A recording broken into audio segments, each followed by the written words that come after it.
تو میں آپ سب کو شریک کر رہا ہوں کہ میرے خدا میرا اتنا سا کام ہو جائے، عورتیں بھی شریک ہو جائیں، مرد بھی شریک ہو جائیں، بچے بھی شریک ہو جائیں، جوان بھی شریک ہو جائیں، بوڑھے بھی شریک ہو جائیں، میرے خدا میرا اتنا سا کام ہو جائے۔ اب آپ کس کام کے لیے نکلتے ہیں، کیا سوچ کے نکلتے ہیں، وہ آپ جانو، لیکن میں کس کام کے لیے کہہ رہا ہوں اور کیا سوچ رہا ہوں، قسم خدا کی آپ نے اگر میرا ساتھ دے دیا تو دعویٰ ہے بیڑا میرا بھی پار ہوگا، آپ کا بھی ہوگا، عورتوں کا بھی ہوگا اور مردوں کا بھی ہوگا۔ میرے خدا میرا، میرا نہیں آپ اس میں شامل ہیں، میرے خدا میرا اتنا سا کام ہو جائے، ارے نبی کے چاہنے والوں میں نام ہو جائے، مچل کے کہیے نبی کے چاہنے والوں میں نام ہو جائے، نبی کے چاہنے والوں میں۔ ایمانداری سے بتاؤ جو نبی کے چاہنے والے ہیں ان میں اگر ہم جیسے گنہگاروں کا نام آ گیا تو کوئی روک نہیں سکتا، تو یہ ہم نے دعا کر دی ہے بارگاہ آقا میں۔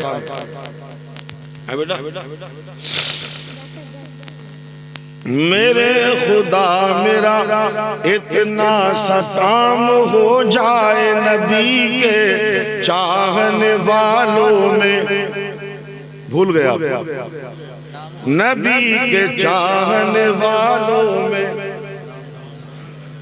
نام ہو جائے۔ اور یہ بہت بڑا شعر پڑھا ہوں، سماعت فرمائے، یہ سچ ہے اس پہ جہنم حرام، ذرا زور سے تمہاری آواز ان پہ غالب آنی چاہیے، یہ سچ ہے ان پہ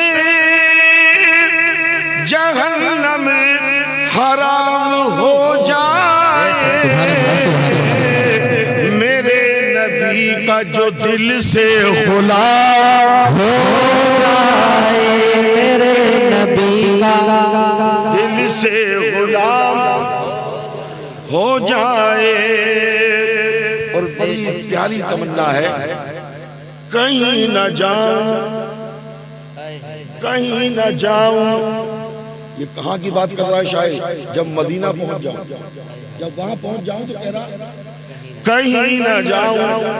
ایسا نہیں ہے کہ سردہ خمار والا یہ کہے سردہ بیٹھ کر کہیں نہ جاؤں تو کام ہی نہیں بنے گا، پھر کوئی کہے گا کر لے جو کچھ کرنا تجھے، اگر یہی رہنا تو نبٹ لے، ایسا نہیں۔ مدینے جا کر کہہ رہا شاعر عاشق رسول، کہیں نہ جاؤں وہیں پر قیام ہو جائے، سبحان اللہ سبحان اللہ، کہیں نہ جاؤں وہیں پر قیام ہو جائے۔ اور یہ موت کے تعلق سے جلسہ ہو رہا ہے، احصال ثواب کے لیے ہو رہا ہے، احصال ثواب کی محفل سجائی گئی ہے، کسی مرحومہ کوئی مرحومہ ہو چکی ہے، ان کا انتقال ہو چکا ہے، ان کے لیے دعائیں مغفرت کے لیے سب یہاں بیٹھے ہیں، وہ اس دنیا کو چھوڑ کر جا چکی ہیں، تو شاعر یہ کہہ رہا ہے کہ کتنا اچھا ہو، کہیں نہ جاؤں وہیں پر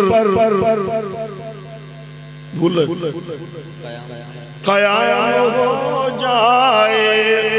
تو میری اور آپ کی زندگی کی شام بھی تو ہوگی، شام سے یہاں مراد موت ہے، یہ مت سمجھنا کہ سورج ڈوبنے والا جب ہوتا ہے تب شام ہوتی ہے، یہاں شام سے مراد ہے زندگی کا آخری، زندگی ختم۔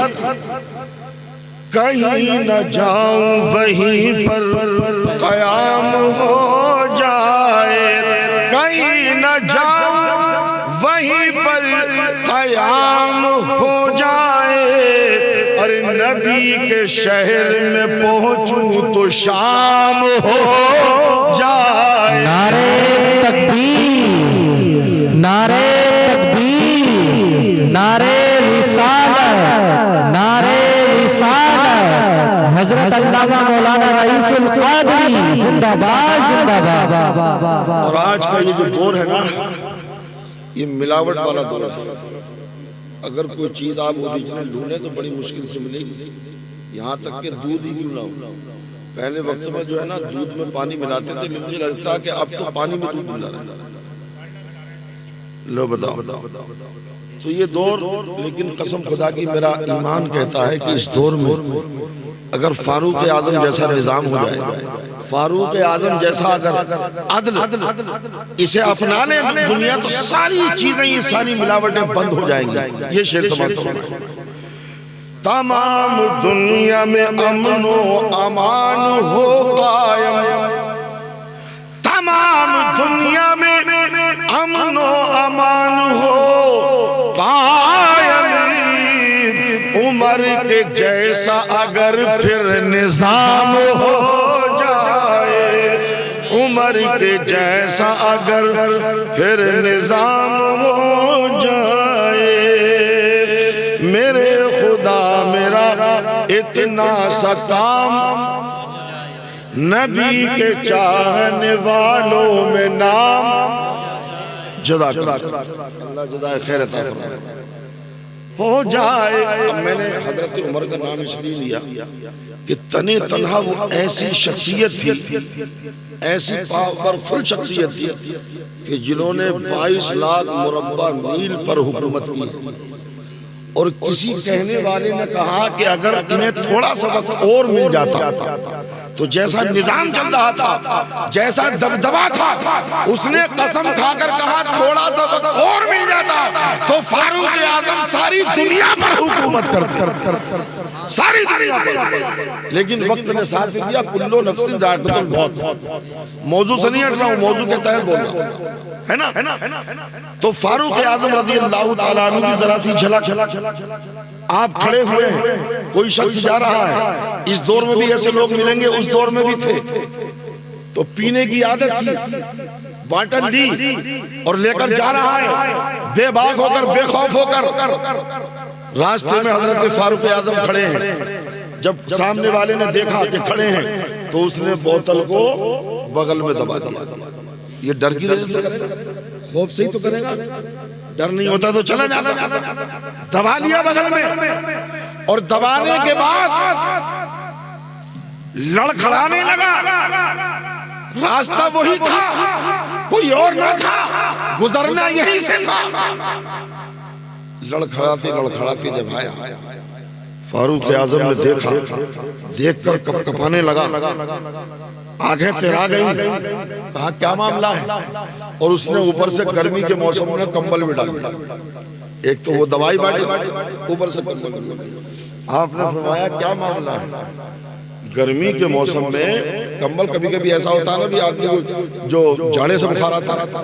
تو آپ نے پوچھا معاملہ کیا ہے، کہ طبیعت خراب تو نہیں ہے، بیمار تو نہیں ہے؟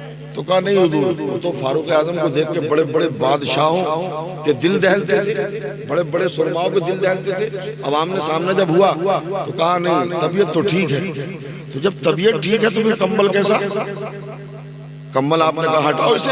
جب کمبل ہٹایا تو دیکھا کہ بغل میں بھی دبی ہوئی ہے. تو آپ نے فرمایا یہ کیا ہے؟ تو بس آنکھیں سر نیچے کر کے، آنکھیں بند کر کے دل ہی دل میں کہا میرے پروردگار میں سچے دل سے توبہ کرتا ہوں، آج کے بعد کبھی نہیں پیوں گا، لیکن فاروق اعظم کے درے سے آج بچا لے. کہہ دو مچل کے سبحان اللہ. فاروق اعظم کے درے سے بچا لے. مولا وعدہ کرتا ہوں تیری بارگاہ میں توبہ کرتا ہوں، آج کے بعد نہیں پیوں گا، کبھی ہونٹوں سے نہیں لگاؤں گا، کبھی نہیں پیوں گا، ایک باٹل تو کیا ایک قطرہ نہیں پیوں گا. مگر مولا ڈر لگ رہا ہے فاروق اعظم کا، ان کے درے سے بچا لے. مولا ان کے درے سے تو بڑے بڑے پہلوان تھراتے ہیں، آج میرا سامنا ہو گیا، مجھے بچا لے. ادھر فاروق اعظم نے کہا یہ بتا کہ تیری بغل میں کیا ہے، بوتل میں کیا ہے، کیا بھر کے لا رہا ہے؟ اچانک مارے ڈر کے نکل گیا منہ سے کچھ نہیں، دودھ لے کر آ رہا.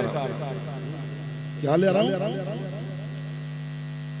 فاروق اعظم رضی اللہ تعالیٰ عنہ نے فرمایا کہ بندے خدا، اگر تجھے دودھ لانا ہی تھا تو لے آتا. تو ایسے چھپا کے لے جا رہا کہ جیسے کوئی تجھ سے چھین لے گا. یہ کچھ تجھ سے لے لے گا، یہ چرا لے گا. تو دبکانے کا مطلب کیا؟ جب اس نے نظر کی بوتل کی طرف تو دیکھا کلر بدل گیا. اب شراب کا کلر نہیں، میں نے دودھ کہا دودھ ہو گیا. تو سچ اگل دیا اور کہا سنو اے وقت کے امیر المومنین، میں نے جو کہا تھا کہ اس میں دودھ ہے، حقیقت میں دودھ نہیں تھا بلکہ اس میں شراب تھی. تو کہا پھر بوتل کو دیکھا تو اب اس میں شراب نہیں، اس میں دودھ ہے. تو آپ نے فرمایا کہ یہ شراب جب تھی تو یہ دودھ میں کیسے بدل گئی؟ قسم خدا کی سن کے ایمان تازہ ہو جائے گا. کہا صرف ایک سچ نے اور دوسرے خدا کی بارگاہ میں سچی توبہ نے. اللہ تعالیٰ بڑے بڑے گناہوں کو معاف کر دیتا ہے. وہ کریم ہے، وہ رحیم ہے، وہ غفار ہے، وہ ستار ہے. اگر بندہ صحیح معنی میں اپنے گناہوں کو چھپانا چاہے تو قسم خدا کی اللہ تعالیٰ پردہ ڈال دیتا ہے. دنیا کی کوئی طاقت نہیں ہے پھر اس کے گناہوں کو، یہ عیبوں کو ڈھونڈ لے. اللہ جس کا پردہ رکھتا ہے اس کا کوئی عیب ڈھونڈ ہی نہیں سکتا. تو کہا بتاؤ پھر بات کیا؟ اللہ تو وہی رہا تھا. کیا شراب تھی؟ اب کیا ہوا؟ تو ہاں سرکار اب ہوا یہ، میں نے آپ کو دیکھا تو آپ کے درے سے تو بڑے بڑے پہلوان، میری کیا اوقات ہے، میری کیا، میں تو کیا ہوں، ایک درے کا بھی نہیں. تو مجھے ڈر لگا اور میں نے آج ہی سچے دل سے توبہ کر لی ہے، مرتے دم تک کبھی شراب نہیں پیوں گا. ایک اس سچ کی برکت نے، سچ بولنے نے، سچی توبہ کی برکت نے، اللہ تعالیٰ نے سچ کی برکت سے شراب کو دودھ میں بدل دیا.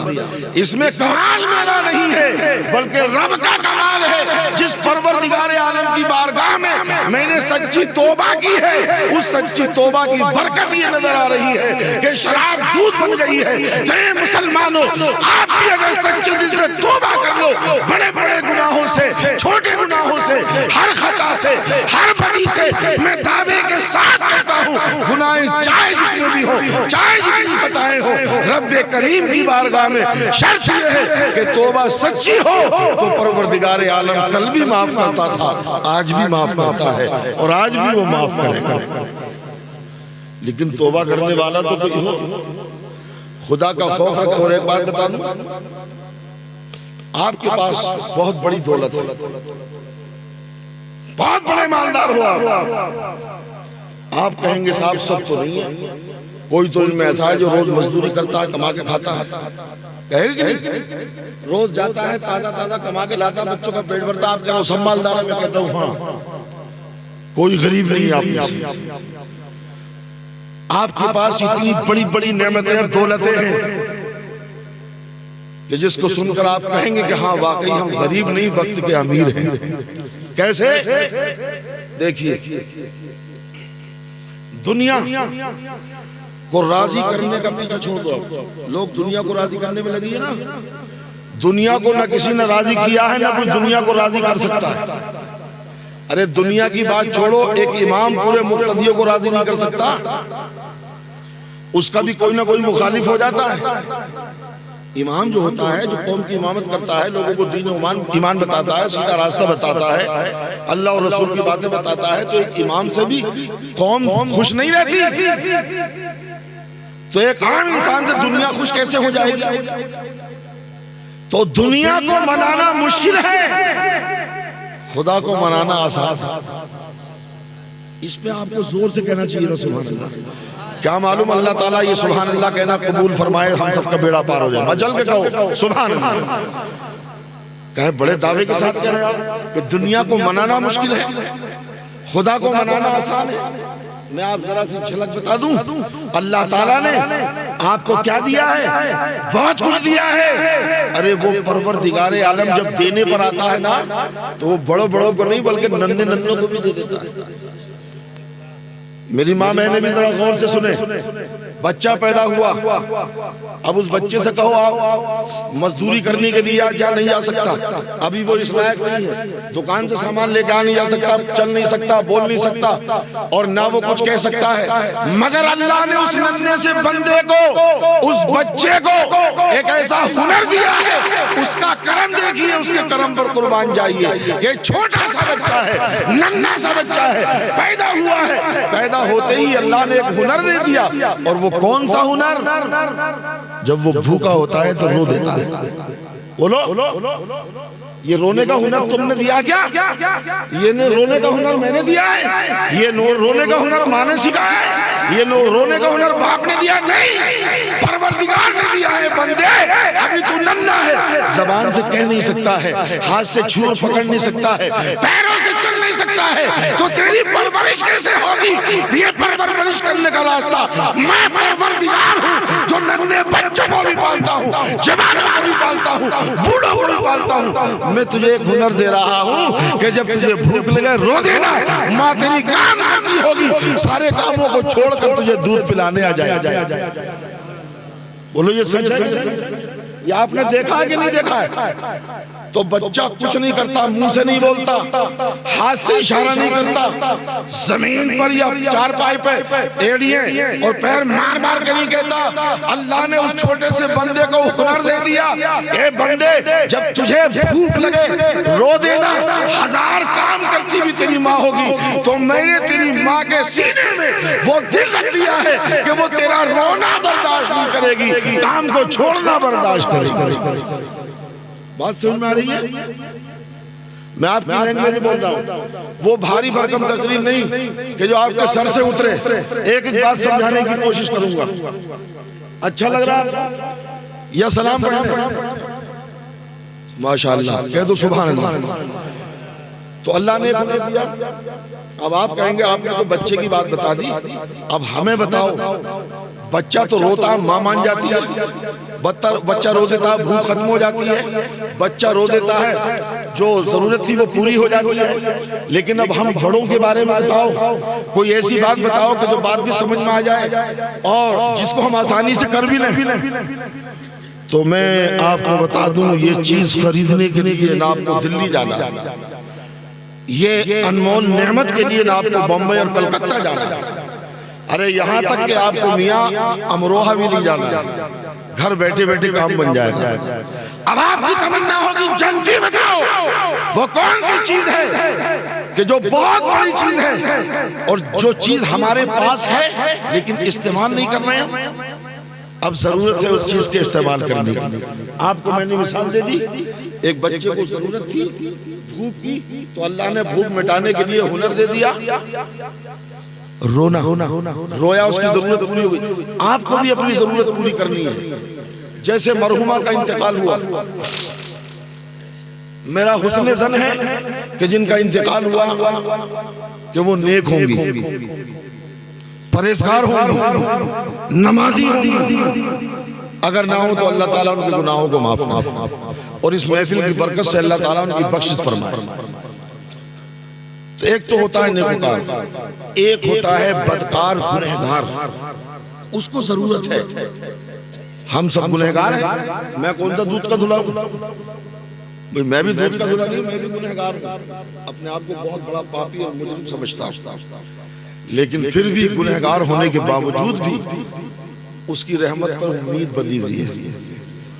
گناہ تو کر گئے، خطائیں تو ہیں، مگر رب نے ایک دروازہ کھول دیا ہے جسے ہم کہتے ہیں دروازہ توبہ، وہ دروازہ کھلا ہے، اب ضرورت ہے اسے کھٹکھٹانے کی۔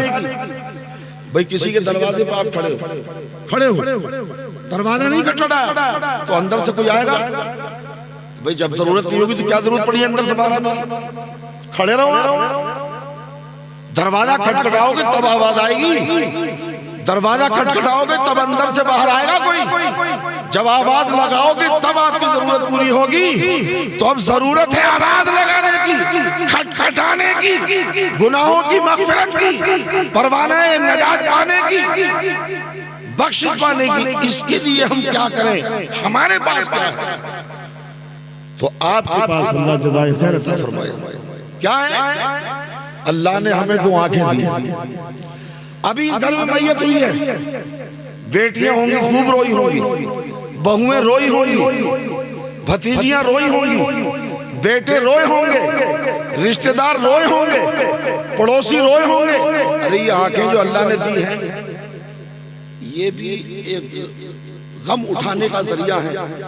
ان کے ذریعے پتہ چلا رونا کوئی منع نہیں ہے, کوئی رونا حرام نہیں ہے, رونا چاہیے. رونے سے ایک بہت بڑا فائدہ ہوتا ہے, رونا بھی ایک علاج ہے. کیا دل بھاری ہو رہا تو رونے سے دل ہلکا ہو جاتا ہے, یہ بھی ہے. لیکن اب میں جو فائدے کی بات بتانے جا رہا ہوں آپ کو وہ یہ ہے کہ اللہ نے ہمیں آنکھیں دی ہیں. میت پر روئے, خوب آنسو بہائے, لیکن کبھی ہمیں اپنے اوپر رونا آیا.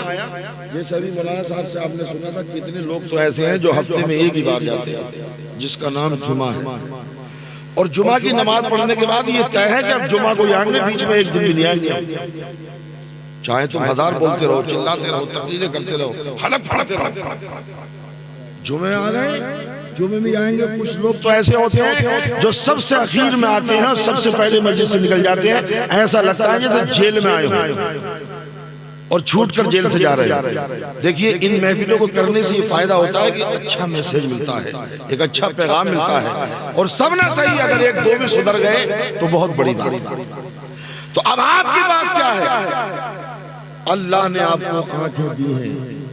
میت پر رو, آواز سے نہیں, بیان کر کے نہیں, چلا کے نہیں. کوئی اگر انتقال کر گیا ہے, کوئی نقصان ہوا ہے تو رو سکتے ہیں, لیکن جو بیان کر کر کے چیخ کر, کپڑے پھاڑ کر اور بالوں کو ادلا کھجلا کر ادل پدل ہو کر کے جو روتے ہیں وہ رونا منع.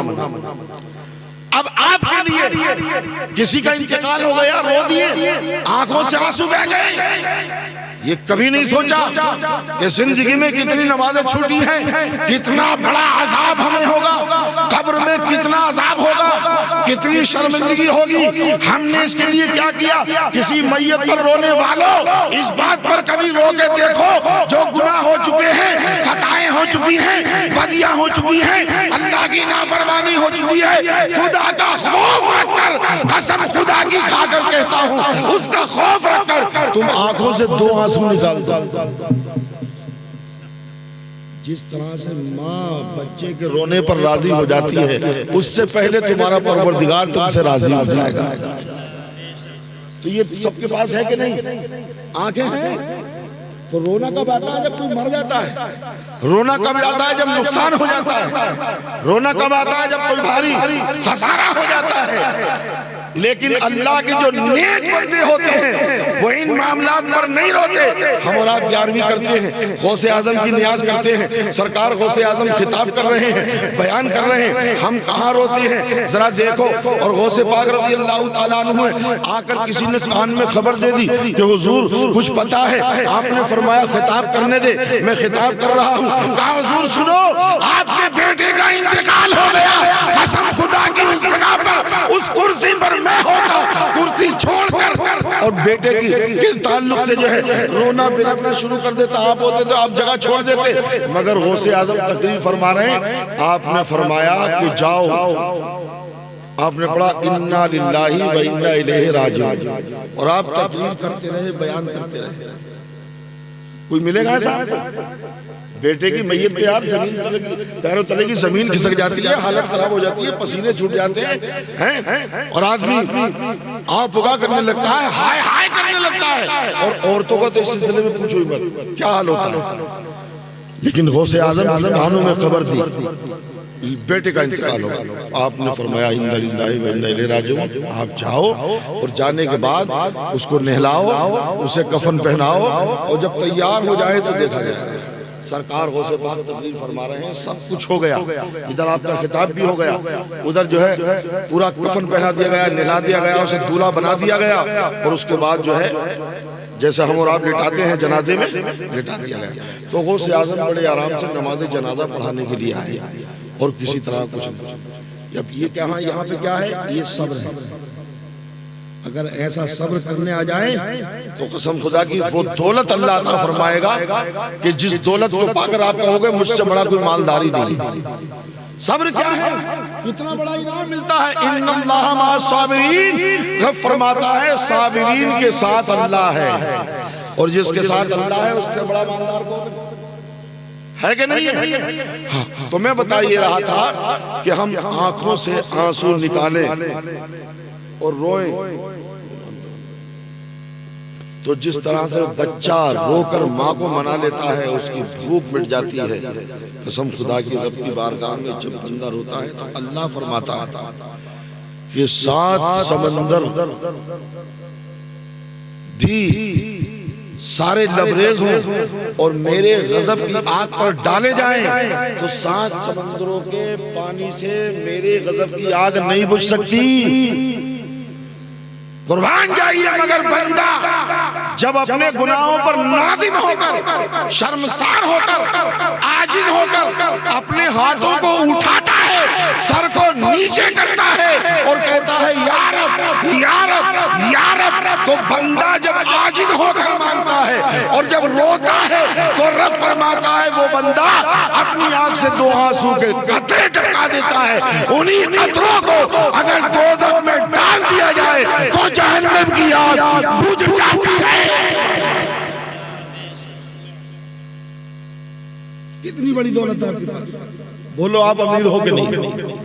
یہ تو سمندر سے بھی نہیں بجھ رہی، تمام پانیوں اکٹھا کر دیا جائے نہیں بجھ رہی، لیکن فارے تیری قدرت، پروردگار تیری قدرت کو قربان، تم نے اپنے بندے کو کیا کیا نعمتیں عطا فرمائی ہیں.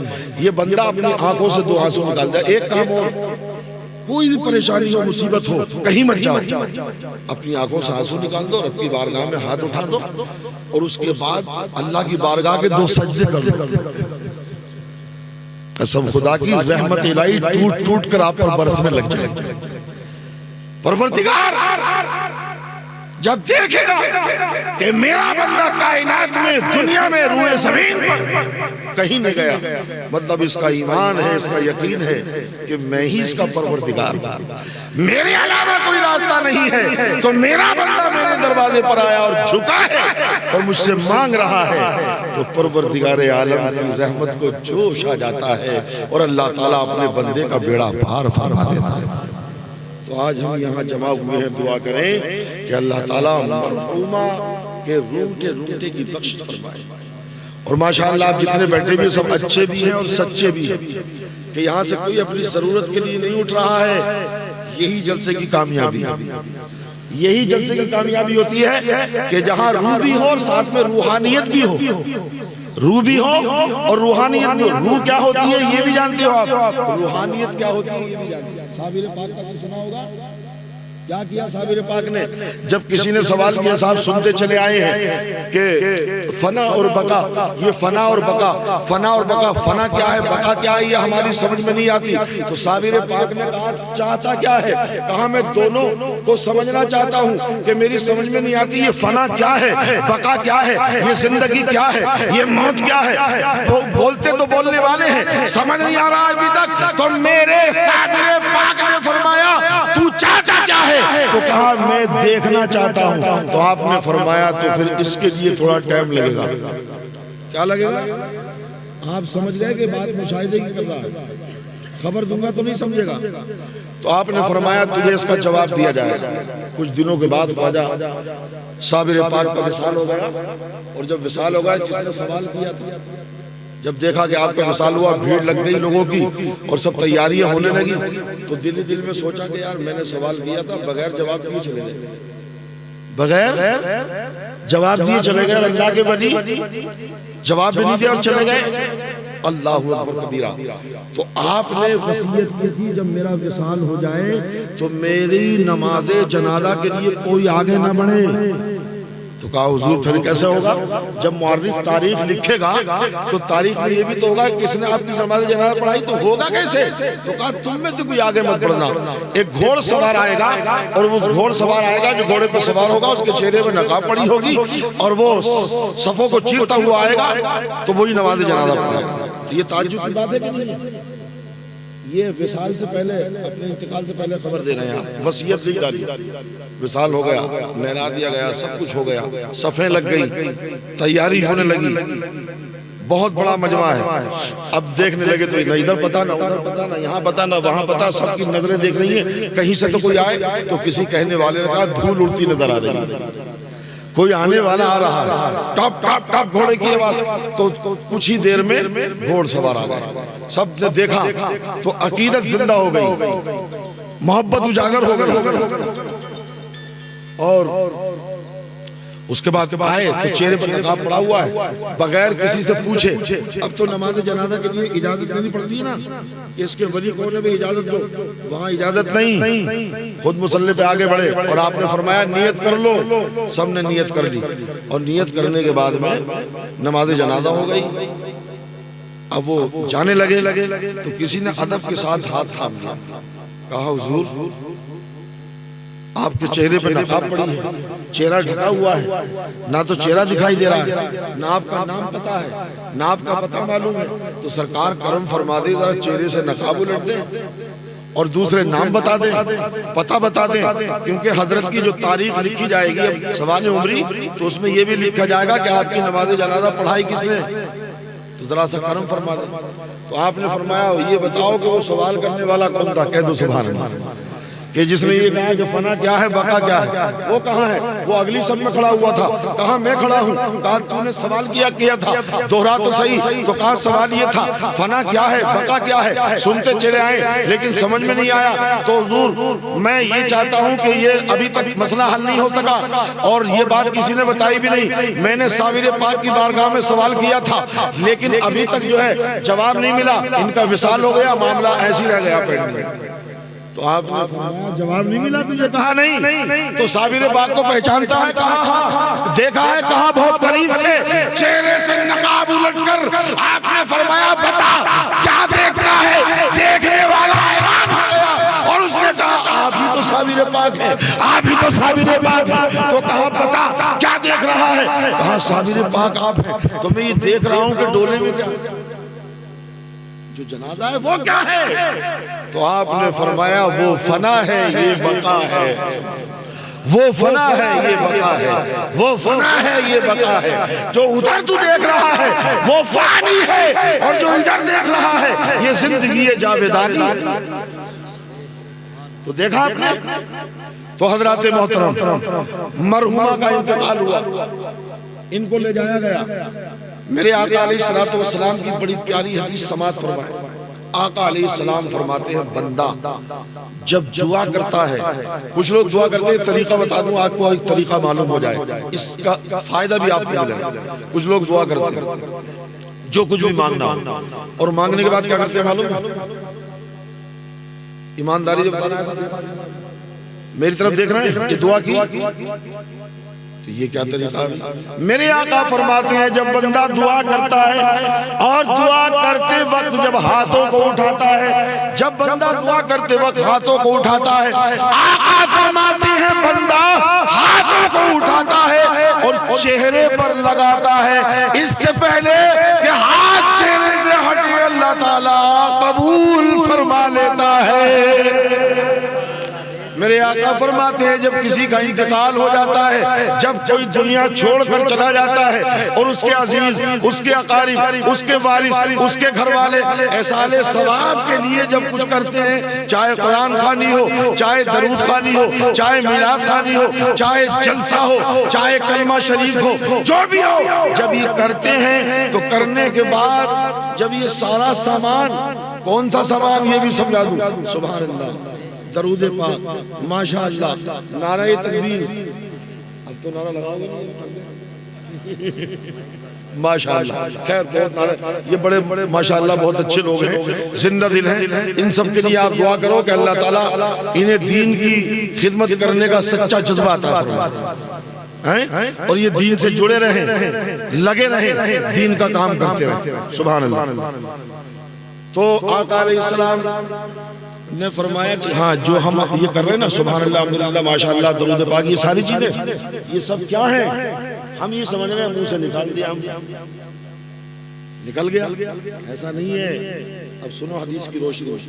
میرے آقا فرماتے ہیں جب بندے کسی مرحوم یا مرحومہ کے لیے ثواب کی محفل سجاتے ہیں, بڑے خوش نصیب ہیں مرحومہ کے بیٹے اگر ہیں کوئی یار, تمہیں تو آگے آنا چاہیے تھا بھائی. ماشاءاللہ حیدر بھائی, اللہ سلامت رکھے, اور حیدر کرار کا اللہ تعالیٰ آپ کو صدقہ عطا فرمائے.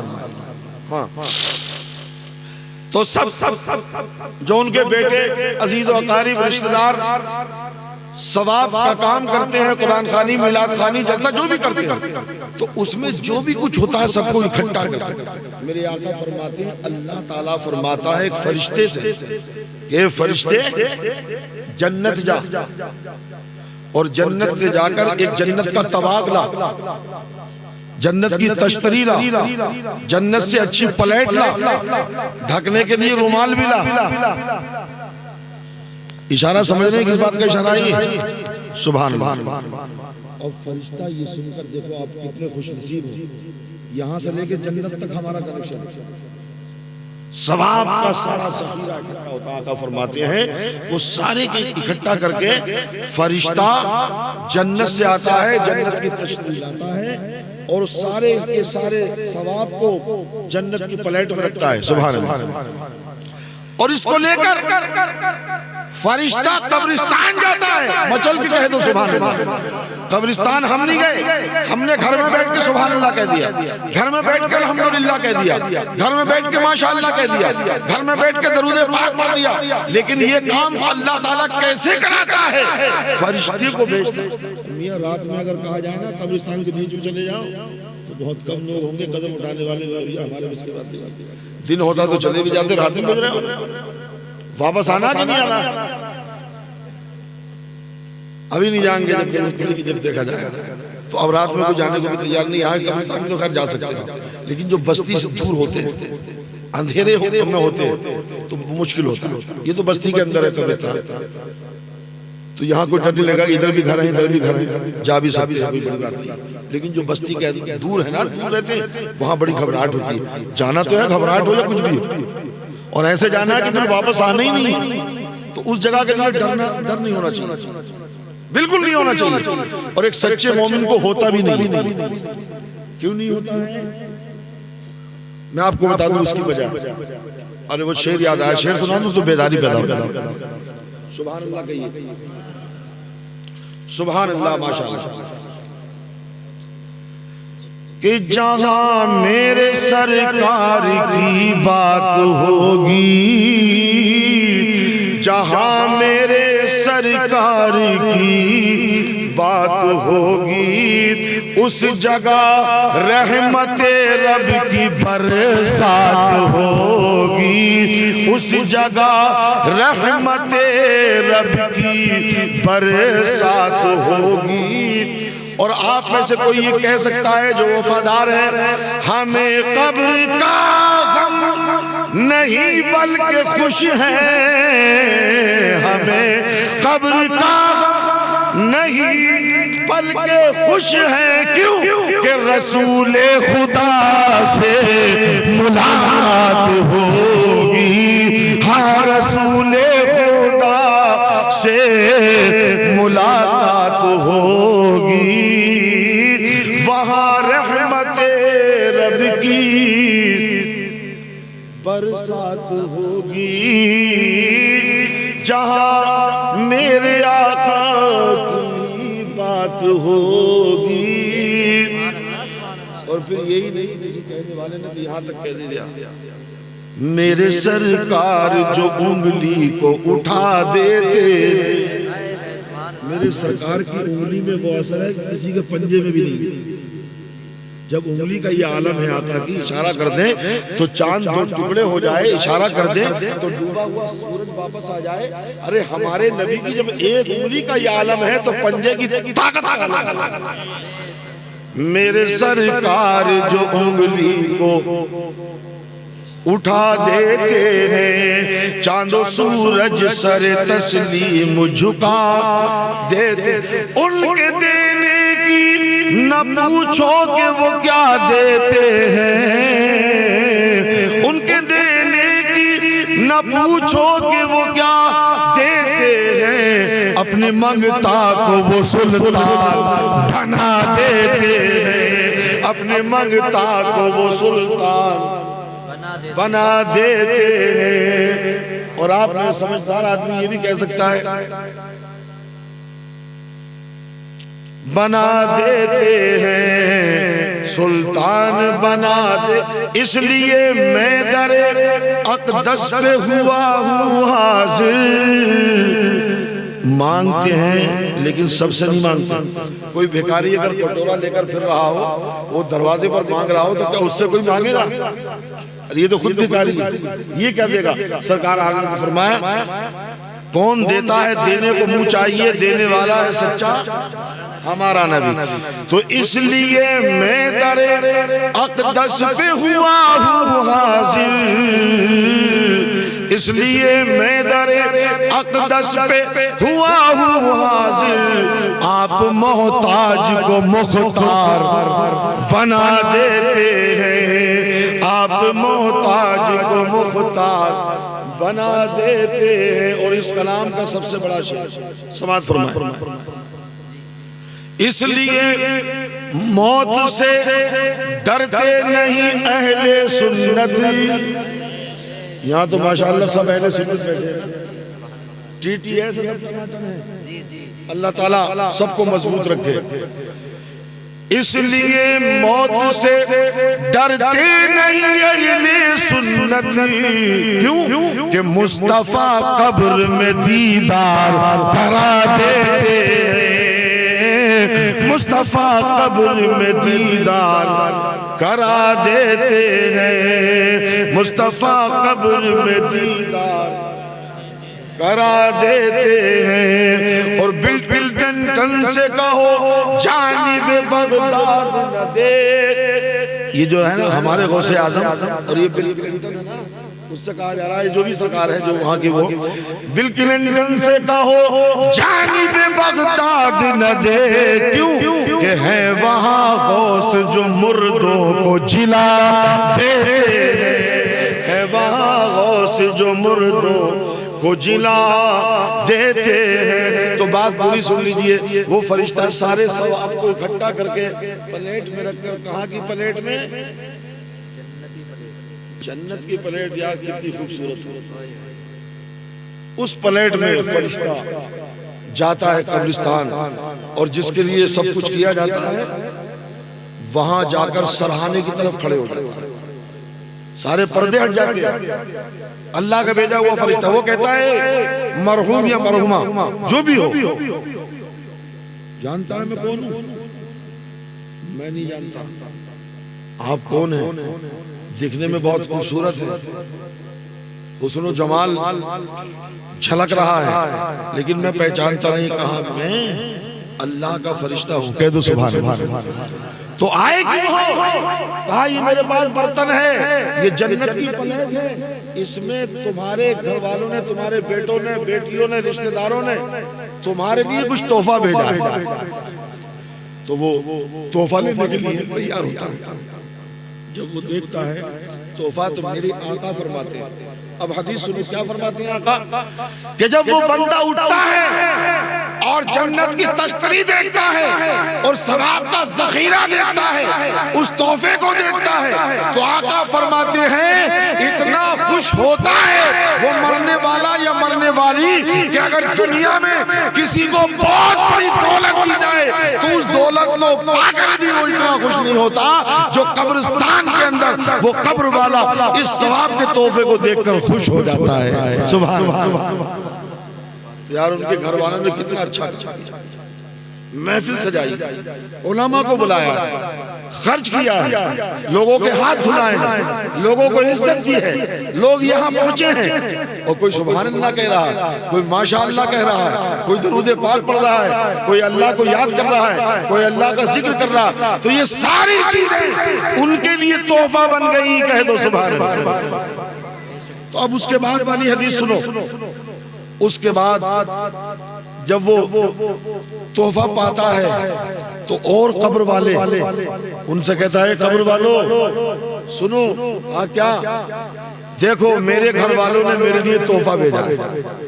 دوسروں سے کہتا ہے وہ فخریہ انداز میں کہ میرے گھر والوں نے میرے لیے تحفہ بھیجا ہے, یہ دیکھو اتنا بڑا تحفہ ہے. تو وہ سب جن کے گھر والوں نے ان کے لیے بھی بھیجا تو وہ بھی کہتے ہیں بہت اچھی بات ہے بھائی, ہمارے گھر والوں نے بھی ہمارے لیے بھیجا, ہمارے گھر والوں نے بھی بھیجا, ہمارے گھر والوں نے بھی بھیجا.